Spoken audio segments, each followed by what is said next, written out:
ॐ जननीं शारदां देवीं रामकृष्णं जगद्गुरुं पादपद्मे तयो श्रित्वा प्रणमामि मुहुर्मुहुः। श्रीमा शारदा देवी स्मृति कथा पृष्ठा 488 डॉक्टर सुरेंद्रनाथ राय द्वारा।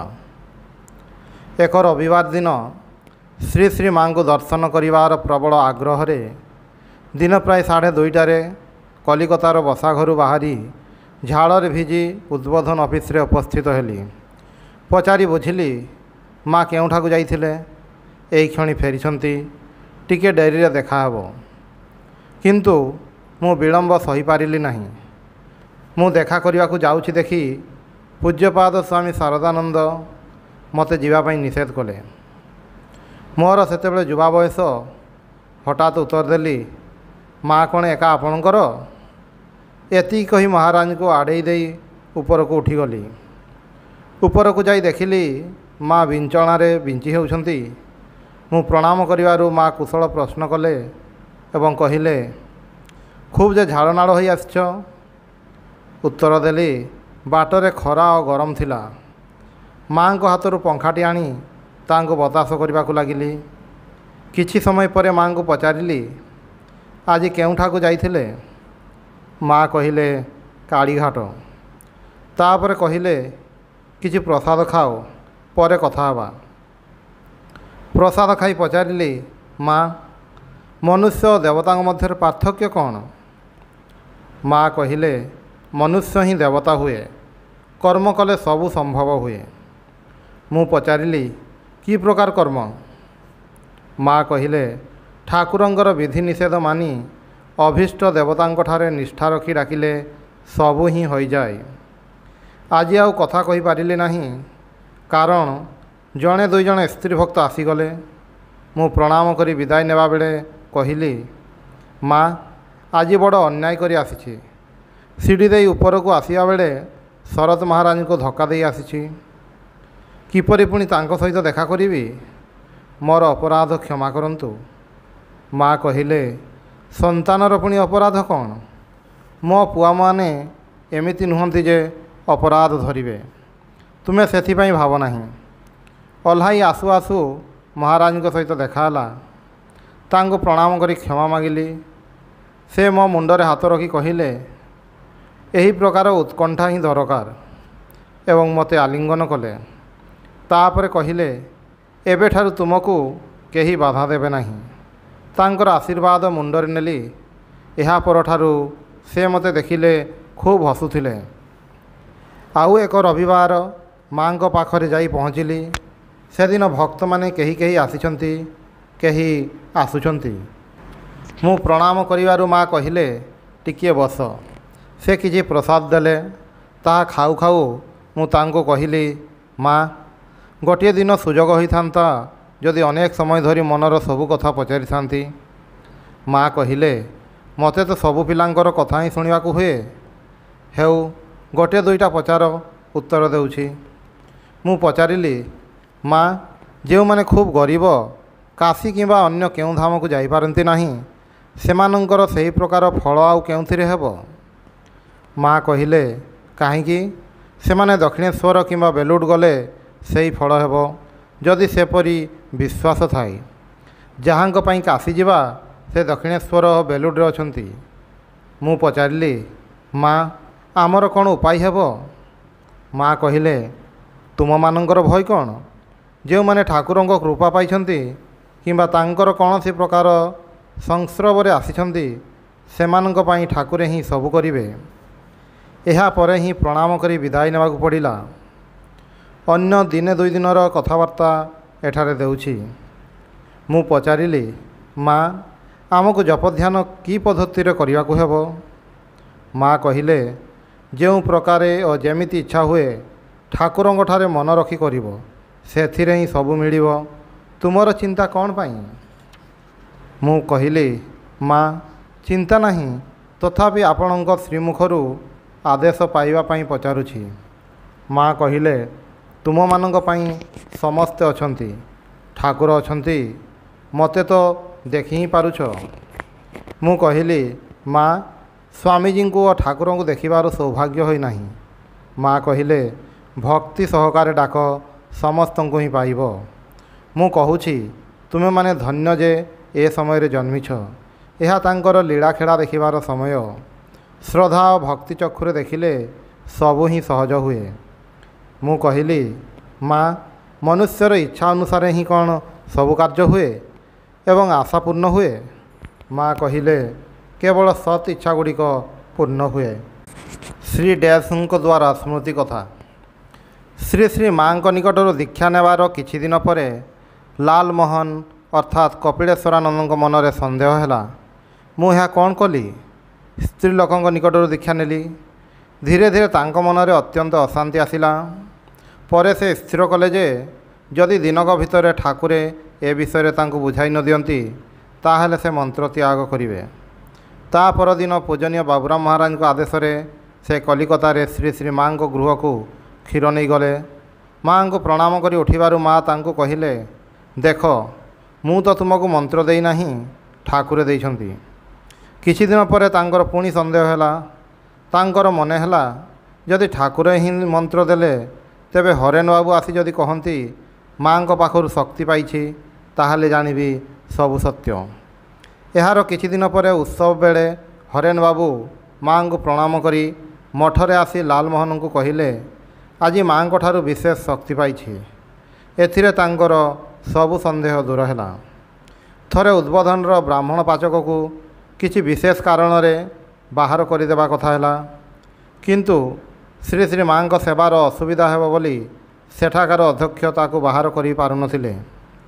ମା ଏହା ଶୁଣି କହିଲେ, ତୁମେମାନେ ସନ୍ନ୍ୟାସୀ, ତ୍ୟାଗ ହିଁ ତୁମମାନଙ୍କର ଲକ୍ଷ୍ୟ। ଗୋଟିଏ ଚାକରକୁ ତୁମେମାନେ ତ୍ୟାଗ କରିପାରୁନାହଁ। ମଠର ଏକ ଭୃତ୍ୟ କଥା ନ ମାନିବାରୁ ଜଣେ ମହାରାଜ ତାକୁ ଚାପୁଡ଼ା ମାରିଥିଲେ। ମାଙ୍କ କାନକୁ ଏ କଥା ଯିବାରୁ ସେ କହିଲେ, ସେମାନେ ତ ସନ୍ନ୍ୟାସୀ, ଗଛ ତଳେ ରହିବେ। ସେମାନଙ୍କର ପୁଣି ମଠ, ଘର, ଚାକର, ପୁଣି ସେ ଚାକରକୁ ମାଡ଼, ଏସବୁ କ'ଣ?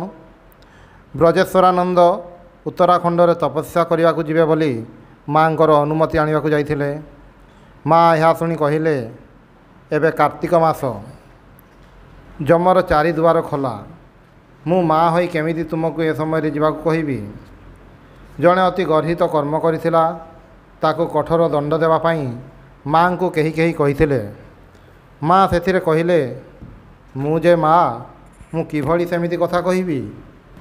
ଏକଦା ଜଣେ ଭକ୍ତ ମାଙ୍କୁ କହିଥିଲେ, ମା, ମୁଁ ବହୁତ ଗରିବ, ଇଚ୍ଛା ହୁଏ ବେଳ ଅବେଳରେ ଆପଣଙ୍କୁ ଦର୍ଶନ କରିବା ପାଇଁ ଆସିବି, କିନ୍ତୁ ଆପଣଙ୍କ ପାଇଁ ଇଚ୍ଛା ଅନୁଯାୟୀ କିଛି ଆଣିପାରେ ନାହିଁ, ତେଣୁ ସବୁବେଳେ ଆସିପାରେ ନାହିଁ। ଏହା ଶୁଣି କରୁଣାମୟୀ ଶ୍ରୀ ଶ୍ରୀମା ସ୍ନେହ ବାକ୍ୟରେ କହିଲେ, ବାବା, ଯେବେ ଆସିବାକୁ ଇଚ୍ଛା ହେବ ଗୋଟିଏ ହରିଡ଼ା ହାତରେ ଧରି ଆସିବ।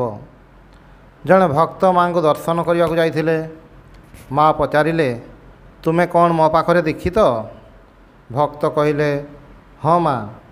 ମା, ମୁଁ ବଡ଼ ସଂସାରୀ, ନିଜେ ବିବାହ କରିନାହିଁ, କିନ୍ତୁ ଭାଇର ଝିଅର ଶ୍ୱଶୁର ଘର ଯିବା ଇତ୍ୟାଦି ସବୁ କଥା ବୁଝୁଛି।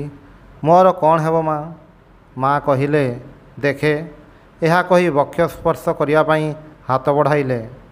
ଭକ୍ତଟି ତରତର ହୋଇ କୋଟର ବୋତାମ ଖୋଲିବାକୁ ବାହାରିଲେ। ହାତ ଅଳ୍ପ ବଢ଼ାଇ ମା କହିଲେ, ଥାଉ ଥାଉ, ଆଉ ଖୋଲିବା ଦରକାର ନାହିଁ। ତୁମର ତ ହେବ, ନହେଲେ ମୋ ହାତ ସେପଟେ ଯାଇନଥାନ୍ତା।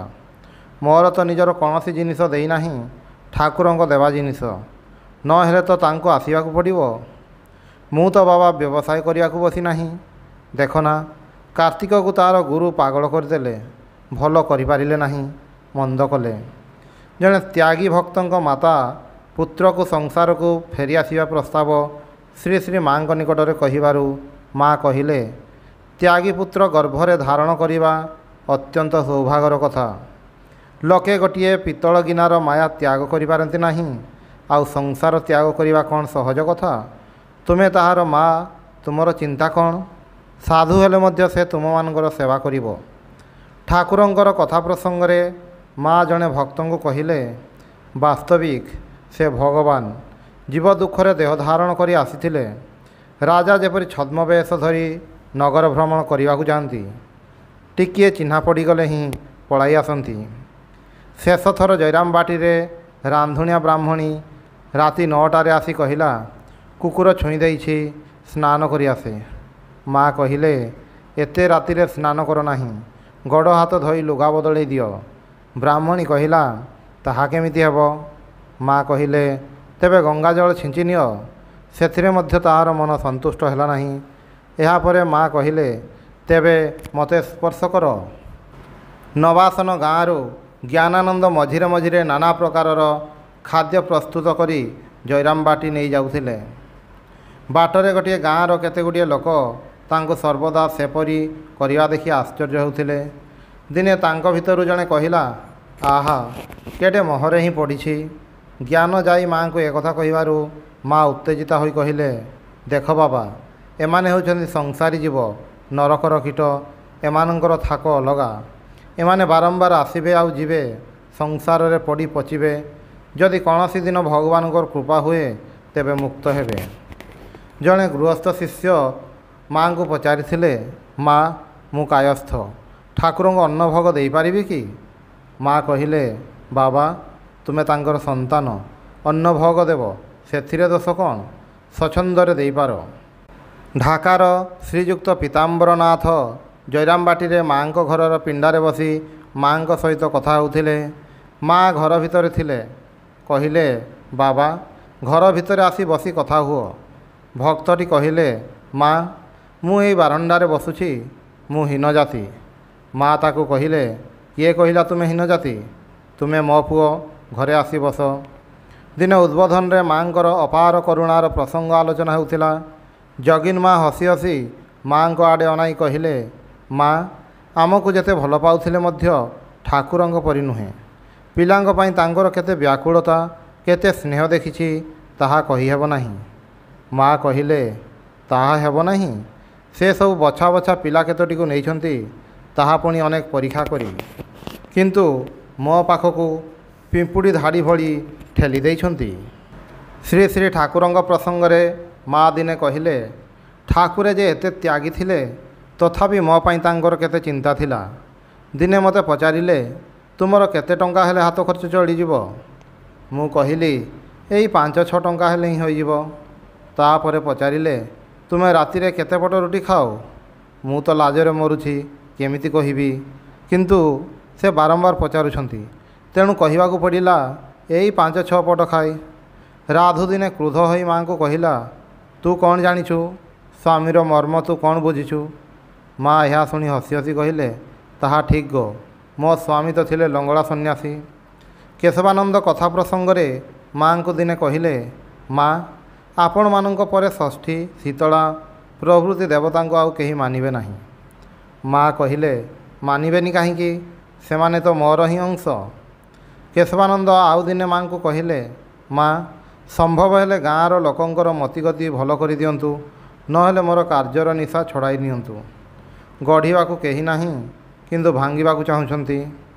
ମା ସେଥିରେ ଉତ୍ତର ଦେଲେ, ବାବା, ଠାକୁରେ କହୁଥିଲେ, ମଳୟ ପବନ ବହିଲେ ଯେଉଁ ସବୁ ଗଛରେ ସାର ପଦାର୍ଥ ଥାଏ, ସେଗୁଡ଼ିକ ଚନ୍ଦନ ପାଲଟିଯାଏ। ମଳୟ ବହିଯାଇଛି, କେବଳ ବାଉଁଶ ଓ କଦଳୀ ଛାଡ଼ିଦେଲେ ଏଥର ସବୁ ଗଛ ଚନ୍ଦନ ହେବ। ଜଣେ ପଚାରିଲେ, ମା, ସେମାନେ ଅର୍ଥାତ୍ ମାଆଙ୍କ ଆତ୍ମୀୟମାନେ ଆପଣଙ୍କର ଏତେ ସଙ୍ଗ କରୁଛନ୍ତି, ତଥାପି ଟିକିଏ ମଧ୍ୟ ଜ୍ଞାନ ହେଉନାହିଁ କାହିଁକି? ମା କହିଲେ, ସବୁ ବାଉଁଶ ଶିମିଳି ଗଛ ଚନ୍ଦନ ପାଖରେ ରହିଲେ କ'ଣ ହେବ? ସାରବାନ ବୃକ୍ଷ ହେବା ଦରକାର। ଜଣେ ମହିଳା ଭକ୍ତ ଶ୍ରୀ ଶ୍ରୀ ମାଆଙ୍କୁ ପଚାରିଲେ, ମା, ଆପଣ ଯେ ଭଗବତୀ ତାହା ଆମେ ବୁଝିପାରୁନାହୁଁ କାହିଁକି? ମା କହିଲେ, ସମସ୍ତେ କ'ଣ ଚିହ୍ନିପାରନ୍ତି? ଗାଧୋଇବା ତୁଠରେ ଗୋଟିଏ ହୀରା ପଡ଼ିଥିଲା। ସମସ୍ତେ ପଥର ମନେକରି ସେଥିରେ ଗୋଡ଼ ଘଷି ଗାଧୋଇ ଉଠି ଯାଉଥିଲେ। ଦିନେ ଜଣେ ଜହୁରୀ ସେହି ଘାଟକୁ ଆସି ଦେଖି ଚିହ୍ନିଲା ଯେ ତାହା ଗୋଟିଏ ବହୁତ ବଡ଼ ମହାମୂଲ୍ୟବାନ ହୀରା। ଥରେ ମା ଜୟରାମବାଟିରୁ କଲିକତା ବାହାରିଛନ୍ତି।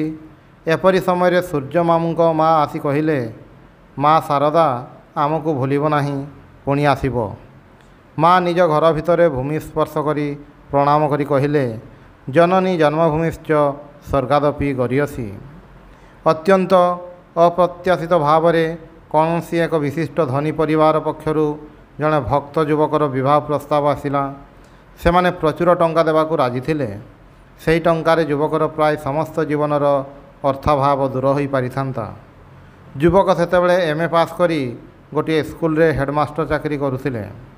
ତାଙ୍କର ମନ ଭୋଗ ଆକାଂକ୍ଷା ଶୂନ୍ୟ ନଥିଲା। ତେଣୁ ଶ୍ରୀ ଶ୍ରୀ ମାଙ୍କ ମତାମତ ଜାଣିବା ପାଇଁ ସେ ଜୟରାମବାଟିରେ ଶ୍ରୀ ଶ୍ରୀ ମାଙ୍କ ନିକଟରେ ବିବାହର କଥା ଉତ୍ଥାପନ କଲେ। ମା ସବୁ ଶୁଣି କହିଲେ, ବାପା ତୁମେ ତ ବେଶ ଭଲ ଅଛ, କ'ଣ ପାଇଁ ସଂସାର ଅନଳରେ ଦଗ୍ଧ ହେବାକୁ ଯିବ? ତୁମେ ଭଲ କାମ କରୁଛ, ଅନେକ ପିଲା ତୁମ ଯୋଗୁଁ ପଢ଼ାଶୁଣା କରୁଛନ୍ତି, ସେମାନେ ସମସ୍ତେ ଭଲ ହେବେ, ତୁମର ମଧ୍ୟ କଲ୍ୟାଣ ହେବ। ଯୁବକ କହିଲେ, ମା ମନ ଯେ ମଝିରେ ମଝିରେ ଚଞ୍ଚଳ ହୁଏ, ଭୋଗ ଆଡ଼କୁ ଯାଇ, ତେଣୁ ଭୟ ହୁଏ। ମା ସେଥିରେ କହିଲେ, ତୁମେ ମୋଟେ ଭୟ କର ନାହିଁ। ମୁଁ କହୁଛି କଳିରେ ମନର ପାପ ପାପ ନୁହେଁ। ତୁମେ ନିଶ୍ଚିନ୍ତ ଥାଉ, ତୁମର କୌଣସି ଭୟ ନାହିଁ। ମାଙ୍କ ଠାରୁ ଏହି ଅଭୟବାଣୀ ଶୁଣିବା ପରଠାରୁ ଭକ୍ତଟି ଆଉ ବିବାହ କଥା ଭାବିଲେ ନାହିଁ ବା ସାମୟିକ ମନର ଉଦ୍ବେଗରେ ବିଚଳିତ ମଧ୍ୟ ହେଲେ ନାହିଁ। ଦିନେ ନିବେଦିତା ସ୍କୁଲର ବୋର୍ଡ଼ିଂର ଜଣେ ବାଳିକା ସକାଳେ ଶ୍ରୀ ଶ୍ରୀ ମାଙ୍କ ନିକଟକୁ ଆସିଲା। ମା ସେତେବେଳେ ଜପ କରୁଥିଲେ। ପରେ ସେ ବାଳିକାଟିକୁ ବୋର୍ଡ଼ିଂର ଝିଅମାନଙ୍କ କଥା, କାଳୁ ନାମକ ଗୋଟିଏ ପିଲାର ବିଷୟ ଏବଂ ଯେଉଁ ରାସ୍ତା ଦେଇ ଝିଅଟି ଆସିଛି ତାହାର ଆଖପାଖରେ କ'ଣ ଦେଖିଲା ନ ଦେଖିଲା ଇତ୍ୟାଦି ନାନା କଥା ପଚାରିଲେ। କିନ୍ତୁ ଝିଅଟି ସବୁ ବିଷୟ ଯଥାଯଥ ଉତ୍ତର ଦେଇପାରିଲା ନାହିଁ ଦେଖି ମା ତାକୁ କହିଲେ, ଦେଖ ମା, ଯେଉଁ ବାଟ ଦେଇ ଯିବ ତାହାର ଚତୁର୍ଦିଗରେ କ'ଣ ହେଉଛି ନ ହେଉଛି ସବୁ ଦେଖି ରଖିବ ଏବଂ ଯେଉଁଠି ରହିବ ସେଠାକାର ସବୁ ଖବର ମଧ୍ୟ ଜାଣି ରଖିବ, କିନ୍ତୁ କାହାକୁ କିଛି କହିବ ନାହିଁ। ଦିନେ ଉପରବେଳା ଉକ୍ତ ବୋର୍ଡ଼ିଂର ଛାତ୍ରୀମାନେ ମାଙ୍କ ପାଖକୁ ଆସିବାରୁ ଗୋଲାପ ମା ଆସି କହିଲେ, ମା ଏମାନଙ୍କୁ ଠାକୁରଙ୍କ କଥା କିଛି କହନ୍ତୁ। ଏହାର ଉତ୍ତରରେ ମା କହିଲେ, ମୁଁ ଆଉ ଠାକୁରଙ୍କ କଥା କ'ଣ କହିବି? କେତେ ସବୁ କଥା ମାଷ୍ଟର ମହାଶୟ ଲେଖିଥିବା କଥାମୃତରେ ବାହାରି ଯାଇଛି। ଆହା, ମାଷ୍ଟର ମହାଶୟଙ୍କ ଦେହ ଭଲ ରହିଥିଲେ ଆହୁରି କେତେ ଉପଦେଶ ବାହାରିଥାନ୍ତା ଏବଂ ଲୋକଙ୍କର କେତେ ଉପକାର ହୋଇଥାନ୍ତା। ଏବେ ମଧ୍ୟ ଯାହା ବାହାରିଛି ସବୁ ଅମୂଲ୍ୟ ଧନ। ମୁଁ କ'ଣ ଏତେ ସବୁ ଜାଣିଥିଲି ଯେ ଠାକୁରଙ୍କର ଗୋଟିଏ ଗୋଟିଏ କଥା ପରେ ବେଦବାକ୍ୟ ହୋଇ ରହିବ। ଠାକୁରଙ୍କ ଉପଦେଶର ପ୍ରଣାଳୀଟି କେତେ ସୁନ୍ଦର ଦେଖ ତ। ହାଲଦାର ପୋଖରୀ ଦେଖି କେତେ କ'ଣ କହିଥିଲେ। ଏହିପରି ଯାହା କିଛି ସାମ୍ନାରେ ଦେଖୁଥିଲେ ତାହାକୁ ହିଁ ଲକ୍ଷ୍ୟ କରି କିଛି କହିବା ତାଙ୍କର ସ୍ୱଭାବ ଥିଲା। ଜଣେ ଭକ୍ତ ମାଙ୍କୁ ପଚାରିଲେ, ଠାକୁରେ କହିଛନ୍ତି ଏଠିକି ଯେଉଁମାନେ ଆସିବେ ସେମାନଙ୍କର ଏହା ଶେଷ ଜନ୍ମ। ପୁଣି ସ୍ୱାମୀଜୀ କହିଛନ୍ତି ସନ୍ନ୍ୟାସ ନହେଲେ କାହାରି ମୁକ୍ତି ନାହିଁ। ଗୃହୀମାନଙ୍କର ତେବେ ଉପାୟ କ'ଣ?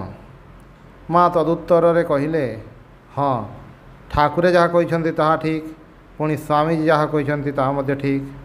ଗୃହସ୍ଥମାନଙ୍କର ବହି ସନ୍ନ୍ୟାସର ଦରକାର ନାହିଁ, ସେମାନଙ୍କର ଅନ୍ତ ସନ୍ନ୍ୟାସ ଆପଣା ଛାଏଁ ହେବ। ତେବେ ବାହ୍ୟ ସନ୍ନ୍ୟାସ ପୁଣି କାହାରି କାହାରି ଦରକାର ହୁଏ। ତୁମମାନଙ୍କର ଭୟ କ'ଣ? ତାଙ୍କର ଶରଣାଗତ ହୋଇ ରହିବ ଓ ସର୍ବଦା ଜାଣିବ ଯେ ଠାକୁରେ ତୁମ ପଛରେ ଅଛନ୍ତି।